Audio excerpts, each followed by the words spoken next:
Hello বন্ধুরা, আমরা আজকের বানাবো আলু ভাজা। আমার ডাল আর আলু ভাজা খেতে অনেক ভাল লাগে। ওই জন্যে ভাবলাম যে আমি আলু ভাজা নিজেই বানিয়ে খাবো। প্রথমে আলুগুলো ভালো করে ধুয়ে কেটে নিতে হবে।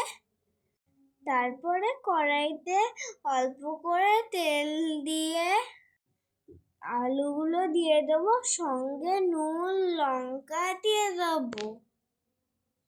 আলু ভাজতে আমার অনেক ভাল লাগে। আমার নিজের হাতে নিজের খাবার বানানো তো অনেক পছন্দ। মায়ের কষ্ট দেওয়ার থেকে ভালো যে আমি নিজেই বানাই। মা বলেছে যে আলু ভাজতে 2 সেকেন্ড লাগে, কিন্তু আলু ভাজতে তো পুরো লেগেছে 15 মিনিটস। মা ডাল আর ভাতটা করেই রেখেছিল, শুধু আমি আলু ভাজলাম। ভাবলুম যে আলু আমি যদি ভাজি তাহলে খেতে কেমন হবে।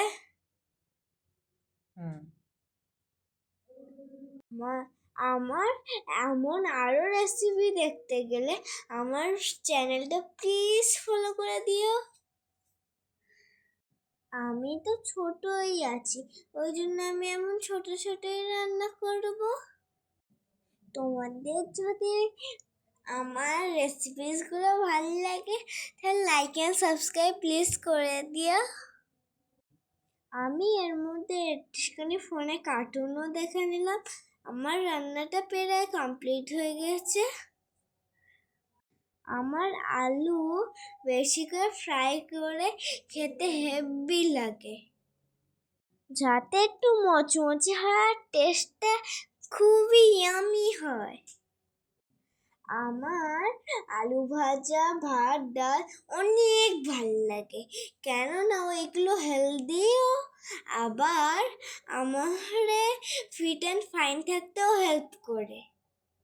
ওই জন্যে আমার এটা রোজ খেতে ভাল লাগে। বাঙালির বাড়ির তো এটা কমন ব্যাপার, ডাল আর আলু ভাজা।